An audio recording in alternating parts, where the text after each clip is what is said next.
Hey, what's going on, y'all? I'm back again. I ain't know I was gonna do a video again. I just did one earlier, but here we go, going through the same thing. Now, if any of y'all know who sang that, write it in the comments. I ain't gonna tell you. Okay. But yeah, I just felt inclined to come back on here real quick. I saw one of my brother's posts earlier today. Now, let me just give you this right here. We're chosen people, right? And we're chosen, for a purpose, right? That purpose may look different for me.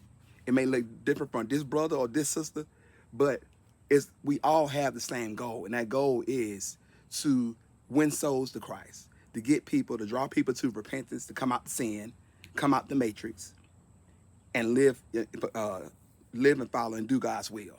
So we all have the same goal, but our purposes are different.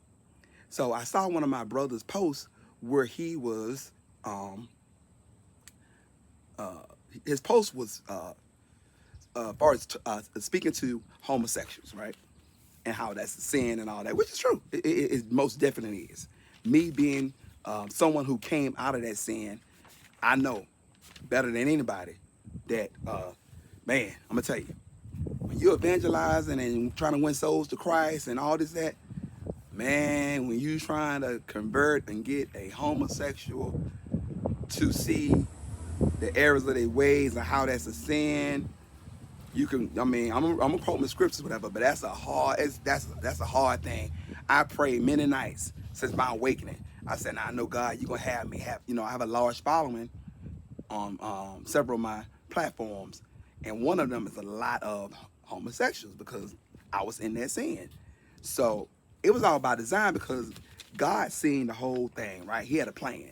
He already knew he was going. I was chosen. He was gonna wake me up, and that was gonna be the homosexual was gonna be my target audience. So he already had planned it all out. So first, let me read these two scriptures right here. Now go forward after that. I'm gonna come from Leviticus chapter 18, verse 22, and it says, "And do not lie with a male as with a woman; it is an abomination." Okay. Now I'm gonna read Psalms 51, verse 5. "For I was born a sinner, yes, from the moment my mother conceived me." All right. So I just want to give some of my brothers out there some insight when they're dealing with trying to evangelize or trying to, witness or, convert someone who hears the homosexual deals with homosexuality. So what you're gonna run into, a lot of times you're gonna run into a roadblock. Mainly because they're gonna feel like you've never had that experience. So they're not gonna receive what you're saying. Cause they in their mind, you can read them same scriptures that I just read and all of that. But in their mind, they just thinking, this Negro or this joker is not a homosexual. He's not had my experience. So how could he possibly know what it's like? So that's gonna always be like they thing. And they're gonna have they're gonna give you some lip service and all this, that, and the third. But when they get someone like me, that God pulled up out of that, see, they can't give me the lip service. Cause they're like, okay, he's saying he came out of that. So they got to come at me another whole way. You see what I'm saying? So I just want to give y'all some pointers so you guys understand why they not receiving what you saying and why they giving you lip service and all that. So just hear me out, and then if you want to, you can comment in the comments. Just be respectful. We all grown here. I'm not disrespecting nobody. I know it's a sin now. I already in the back of my head I knew it was a sin anyway, because even when I was in homosexuality, whatever, I wasn't into like the whole gay marriage thing, but that was just my thing because I was like, that's an abomination. I'm not going to be in nobody's church marrying a guy. That was just how I thought, you know. Let me say add to that. Up until like maybe the past 4 years, I was having a change of mind because I was getting older and was like, I want to share my life with someone and all that. So then I started entertaining the idea of getting married to a man or whatever. Not saying I was going to do it, but I was in my mind, I was like entertaining the idea. And that only was about 4 years ago. But of course, my awakening back in April, that God took all that away from me. That's a sin. Ain't what? No. So I'm just gonna let you know from their perspective, so you can understand what they think and how they think. All right. So it's a lot. It's psychological, man. This thing is psychological. Let me tell you, because like I read in Psalms 51:5, how we born in sin. There's never been a moment where I was so-called straight or whatever, and then I just went over to the other side. I've always, them desires, them thoughts have always been there, you know? So there's never been a moment where they wasn't there. Let me see, I've got all these, notes right here. So yeah. Oh yeah, I had my little joke. I said, oh, here it is right here. I was like, so it's concerning me. I said, I've always, since I can remember, had homosexual or feminine traits and or desires, right? And then I was like, so at the hospital when the babies are born, the nurse is not taking them babies down to the gay buffet and like, okay, give this one here. They want a bottom with a side of earth. This one here want top only. And then we got one upstairs. They didn't come with us. They want bottom only. So we got this one here want bottom with a side of earth. This one want top only, and the upstairs one they want bottom only. Okay, no, no, but ain't nobody choosing it, man. That would burn me up when somebody be saying like I chose it. Do you know how many nights I cried myself to sleep? How many times I prayed, man, to God, please take this away from me. Take this cup away from me. God, why you made me gay, man? I'm not gay. What? I don't want this. I don't want this. Man, I'm talking about crying up until like I was 20 years old. Crying. I'm talking about, why? I'm like, because nobody want to be like that. When you growing up, you don't want to be that. Oh, no, sir. Now, in this day and age, this is a new day and age. I'll be 51 Sunday. This day and age here, a lot of them, these parents, they're more accepting of it. So they're more inclined to accept their child being that way. But I was born in the early 70s. They weren't accepting that at all. No, sir. Not in a black household. That was not accepted. Okay? My daddy was an old school daddy. My daddy, beat the gay out you. So yeah, I suffer from trauma from that. I shared a video a day or two ago about it. My dad was one of the ones. He come in the house.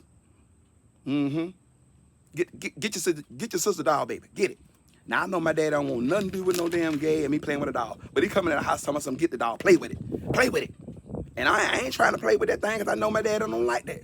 So why would I try to do it? Play with it, damn it. Get the doll and play with it, damn it. So then I get the doll. Then now he whooping my ass. Whooping me. This was like 2-3 times a week. So I had a lot of psychological abuse from my dad dealing with that. Now you're at school. You're getting it from the kids and all this at school. So, man, I had a lot of nights pleading to God, please, God, take this gay away from me. Please, God. I don't want to be like this. I want my daddy to love me like he loved my sister. Man, it's psychological, right? Think about it. Okay. As it pertains to you, talking to them and trying to convert them and all that, right? Think about a pregnant lady. If it was a lady and this is her first time having a baby, and she wants to know, how it is, the different experiences, the different trimesters, she's not going to go to a woman that never had a baby before. You know what I'm saying? She's going to go to a lady that got some children, that know about it and get experiences from her.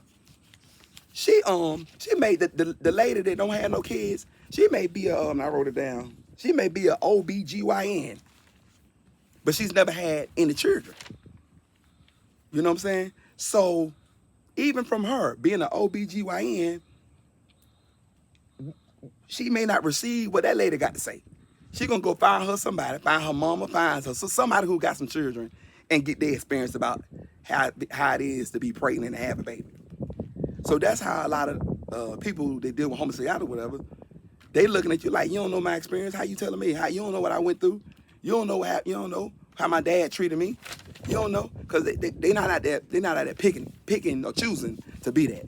Man, my mama used to, oh, well, you chose this. I said, if anything, Ma, I just got tired of crying and pleading to God because they ain't hearing me, so I just chose to live that way. I just made a decision. Man, do you know? Let me read this right quick. Let me see, because I wrote some stuff down right here. So I like to think that the reason why today, the reason why today I have so much favor over my life. Like, I have a lot of favor of God. It's obvious. People see it. It's obvious, right? And I believe, right, why I have so much favor is because I stayed on my face, man. I stayed on my face, pleading, crying out to God. Please, God, please take this homosexual gayness from me. Imagine your child going to bed every night crying because he gay. A lot of men as children grew to hate God because in their mind, they thinking God made them this way because that's all they know. That's all they can remember. And, you know, Satan, man, he planted that seed in us as babies, as young kids. So that's all we know. Like I said, there's never been a time where I known myself to be gay. I remember being in Germany. I was in the army. And I was, you know, I was a young guy in the army. I may have been 22 or 1. And we had a little dance thing. And I remember I was dancing with this girl. I was dancing with a girl. And I was purposely dancing. You know, this is back when we slow dance, y'all. Y'all now, y'all don't slow dance. You know what I'm saying? Y'all don't even dance. Y'all don't dance at all in the club. You know, we used to dance and slow dance. And, man, I was, look, in my mind, I'm dancing with a girl up on her. Lord, please, Dick. God, please make my dick get hard. Please make my dick up. God, please let me get hard. Please let me get hard, God. Please let me get hard, God. Please. Yeah. Nobody want to be gay, man. There ain't no shit nobody would just want. I'm just trying to tell you. It ain't. So, yeah, a lot of y'all kick back and stuff because y'all points may be valid. Your convictions on the matter and everything. But it's not going to be, you know, received or reciprocated because they just going to still always look at you like you never had that experience. So how you going to tell me? You're going to read every scripture in the Bible about how being gay is wrong. But in their mind, that's not been your experience. Just like that lady, her friend is a OBGYN. For y'all that don't know, I'm not going to insult anybody's intelligence. That's a doctor dealing with women, you know, having babies and stuff like that. But she going to, in the back of her mind, this lady ain't never had no baby. So I'm going to listen to her, but then I'm still going to get some other advice, but I don't know about this one. Because how she going to tell me about being pregnant when she never had no baby? So I'm just, you know, just want to help y'all brothers out there and just let y'all know the mindset of the homosexual that y'all dealing with these days, all right? I love y'all. Keep doing y'all work. You know, keep grinding and, you know, all that. And I love you, all right? All right, bye.